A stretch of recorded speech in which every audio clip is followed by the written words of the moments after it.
Welcome back to the deep dive. Today, we're really getting into something powerful. This idea of a second chance, a personal renaissance. And specifically, the idea that finding real love, discovering yourself, well, it doesn't really have an age limit.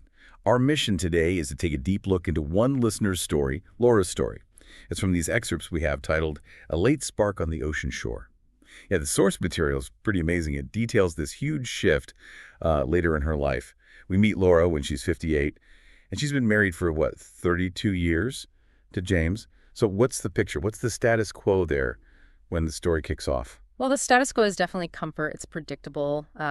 Passion isn't really the word you'd use. Laura's description is so vivid. She talks about their life having these comfortable rhythms Right. and the marriage itself. She compares it to two old lighthouses standing strong but separate, casting our beams in different directions. Wow, strong but separate. Exactly. It sounds incredibly stable, maybe even predictable, defined by this kind of gentle but distant companionship. The fire, as she puts it, had dwindled down to barely glowing embers. Comfortable rhythms. That phrase just says so much, doesn't Yeah. it? It suggests maybe not unhappiness, but dormancy. That's a great word for it, dormant. Like the predictability had become the whole relationship. And then, bam, everything shifts. Mm. The catalyst arrives. Precisely. And the shift is immediate. It comes from the outside, at first anyway. Enter Ethan. Ethan, right. He's 25. She sees him at her local gym in Monterey. And it's not this slow burn, this gradual thing. It's instant electricity. She actually describes him moving like poetry in motion. And that moment, their eyes meet across the gym floor. Yeah. She says the noise, the weights, the music, it all just disappears. Yeah. Time basically stops, and the only sound left is the sudden thundering of my own heartbeat. Like something waking up. Totally. It's the sound of this life force she probably thought was long gone, just roaring back. And that moment is so key because it's not just, physical attraction, though that's there. It's this deep, visceral recognition of possibility. Laura, who had kind of accepted those barely glowing embers, she's suddenly face to face with this bonfire. It reminds her that vitality, passion, it still exists inside her. Okay, let's unpack this a bit. I mean, a crush later in life, that happens, right? But the source material makes it clear this wasn't just a crush. It was like a seismic event hitting her core. Yeah. So what evidence do we see? How does this awakening actually change her behavior right away? Oh, immediately. The source material shows this really rapid internal shift. She goes from being, respectable, married, settled Laura to this woman driven by like a singular focus. She starts timing her gym visits with the dedication of a scholar. Wow. She knows his routine. She's not just passively observing anymore. She's actively focusing on reclaiming some part of herself that went missing. And that focus turns inward, too. Right. Towards her self-image, Yeah. which gets that really painful part about middle-age invisibility. Exactly. She admits she starts picking out her workout clothes with newfound care. And she calls this whole ritual, this effort, an act of rebellion against the comfortable invisibility that middle age seemed to demand. An act of rebellion. So she's choosing to be seen again, Yeah. starting with seeing yourself. Yes, that internal declaration, that reclaiming of self-worth, that's the real takeaway here. It's not even about him yet. And her friend Margaret sees it too. She comments that Laura has a glow. Ah, the glow. Yeah, and that glow wasn't because Ethan noticed her back, not yet. It was Laura seeing herself, valuing her own, enduring spark. Okay, so the story then sets up this first real interaction, the moment of contact. It happens at the cable machine. Yes, the cable machine. Yeah. She's struggling a bit with her form, apparently, and Ethan comes over, offers to help. And the writing uses all this sensory detail to really land the importance of this moment. He guides her hands, Okay. and then, to adjust her stance, he places his hand on her lower back, just briefly. And that's the moment. That's the moment. Laura says those 3 seconds felt like lightning. And she says it rewrote something fundamental in my understanding of what it meant to be touched. Wow. 3 seconds. After 32 years of, safe, predictable partnership, that they could be shaken like that. Yeah.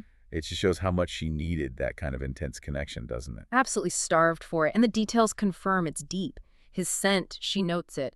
Cedar and sea salt and something indefinably masculine that went straight to my core. Straight to her core. Okay. Yeah, that kind of deep, involuntary physical reaction. It's way beyond just infatuation. It's recognition. Yeah. And this really sets up the central tension, right? She can't go back to just operating under those comfortable rhythms anymore. Not really. So where does she finally try to voice this huge internal shift, these, I guess, conflicting desires? Well, she tries, subtly at first, during a dinner with James. She even signals it externally, wearing this deep green silk dress James had bought her years ago, one she'd never worn. A statement piece. Definitely. And she brings up the idea of two kinds of love. There's the predictable kind, built on history, shared life. And then there's the other kind, the kind that arrives like lightning and changes everything in an instant. She's testing the waters, setting up maybe her next move. Possibly. But the realization she has during that dinner, that's almost the core philosophy of her whole story. She thinks, surprisingly, maybe both kinds are necessary. Both kinds. Yeah. Maybe we need the lightning to remind us what it feels like to be truly alive.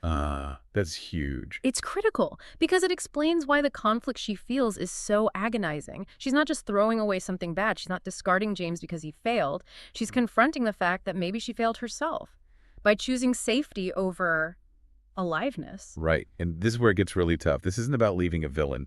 James is described as kind and reliable and devoted. The narrative even says after her intimate moments with Ethan, she felt no guilt, only a profound sense of rightness. But then the guilt about James, about betraying him, was her constant companion. that contradiction must have been incredibly difficult to live with. Paralyzing even. It's the painful paradox, isn't it, of leaving a good marriage. The source material is so clear on this. The marriage didn't end in some dramatic failure. It just stagnated. The comfort essentially smothered the passion. So the guilt comes from hurting a good person, not from ending a bad situation. Exactly. And that double life, obviously, built on such conflicting feelings, it couldn't hold. And the source details this confrontation with Ethan, right? On the beach. He kind of forces the issue. He does. Ethan, despite being younger, he demands honesty, real adult authenticity. He says to her, "I can't be the secret you keep." Oof. Direct. Very. "I can't be the thing you hide from your real life." His words are like this harsh spotlight.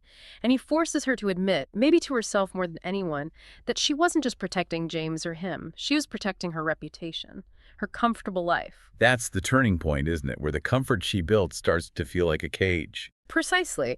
She has to risk everything she spent decades building for the complete uncertainty of telling the truth. But what I find truly fascinating here, what gives this story such depth, is James's reaction when Laura finally tells him. James's reaction is remarkable. It's really an exercise in mutual grace. It turns out he wasn't totally blind. He was aware she had withdrawn somehow, even if he didn't know why. So when she finally has that conversation, He wasn't completely shocked. not completely blindsided. He actually admits he'd noticed she was alive in a way you haven't been in years. Oh. He saw it. He saw it. And they reached this place of mutual admission, which is so important for things not ending bitterly. They both acknowledged they had let our marriage become comfortable instead of passionate, predictable instead of alive. So it wasn't about blame. It was shared responsibility. Exactly. And that shared recognition means the separation wasn't driven by anger or hate. It was more like an evolution they both had to respect. And James's final wish for her is incredibly poignant. It kind of lifts that burden of guilt from Laura, gives her permission. He says, "I want you to be happy, Laura. Oh, wow. If that young man can give you what I couldn't, then I'm grateful to him." The power in that statement. It's immense. It reframes the whole thing. It's not a divorce born of failure, but a separation needed for growth for both of them. Absolutely. And with that kind of closure, Laura can actually start building this new chapter. She moves in with Ethan about 6 months later. And how is that new relationship described compared to the old one? It's immediately contrasted. The marriage was built on history, shared obligations, mutual commitment. This new relationship, it's built on recognition and choice. Recognition and choice. That feels active, deliberate. Yeah, very. And that foundation allows for this really profound mutual growth pretty quickly. The source shows it becomes really symbiotic, right? Mhm. She supports him, he supports her. Yeah, she takes a job, I think it was at a bookstore, helps support him while he finishes his marine biology degree. And he, in turn, becomes her biggest cheerleader, especially with her writing. The writing that had been dormant. Exactly. The potential that was buried under all those years of comfortable rhythms. He reads her early work, tells her words are beautiful, reminds her she has something important to say. He gave her permission, in a way, to be more than just a wife or mother, to be a writer. He absolutely did. He saw her. And the age gap, which must have been a big deal, socially at least. How did they navigate that? Well, according to the source, For them, it just becomes irrelevant. When she feels vulnerable about her age, he completely reframes it. He tells her she's seasoned, like fine wine or a perfect piece of music, that her complexity, her history makes her more beautiful, not less. That's real adoration, isn't it? Value in the whole package. It really is. It shows that while James offered comfort, maybe Ethan offered recognition, validation, which is what she needed to unlock her own potential. And the payoff described in the source is pretty incredible. It shows that choosing authenticity, taking that risk, it paid off everywhere. Tremendously. At 61, Laura's first novel, the one Ethan pushed her to finish it, becomes a surprise bestseller. It apparently resonated with a lot of women feeling similarly. And Ethan. His thesis on coastal marine ecosystems, described as groundbreaking. Wow. So they both flourished. They chose a path that fostered growth for both instead of settling for that comfortable stagnation. The narrative really argues that sometimes the biggest risk is staying put when your heart needs to move. So wrapping this up, what's the big takeaway here? The courage to be authentic, to choose that risk. It didn't just lead to new love. It unlocked creativity, professional success, personal fulfillment that was just lying dormant. Right. And Laura's own reflection sums it up perfectly. Love is not a young woman's privilege. It is the birthright of every heart brave enough to remain open to possibility. Beautifully put. And we can't forget that final detail about James. He finds peace too, remarries a lovely woman named Catherine. Right. That's important. It shows Laura's choice wasn't destructive in the end. It actually catalyzed necessary change for everyone. It validated the separation as being right for both of them. Yeah, it underscores that it was about finding the right path for each of them, individually. Okay, so this definitely leaves us with a question, doesn't it, for you listening? The source material really paints this picture where the safe life, the predictable one, can actually be suffocating, deeply so.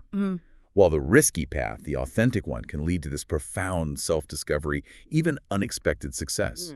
So if Laura's story suggests that maybe the biggest barrier to happiness is often the one we build ourselves, it makes you wonder, how often do you mistake the safety of predictability for the real fulfillment of being truly seen and truly loved completely? Yeah, something to think about as you look at your own comfortable rhythms. Are they actually serving you, or are they just hiding you? A powerful thought to end on. Thank you for joining us for this deep dive into Laura's incredible journey. We'll see you next time.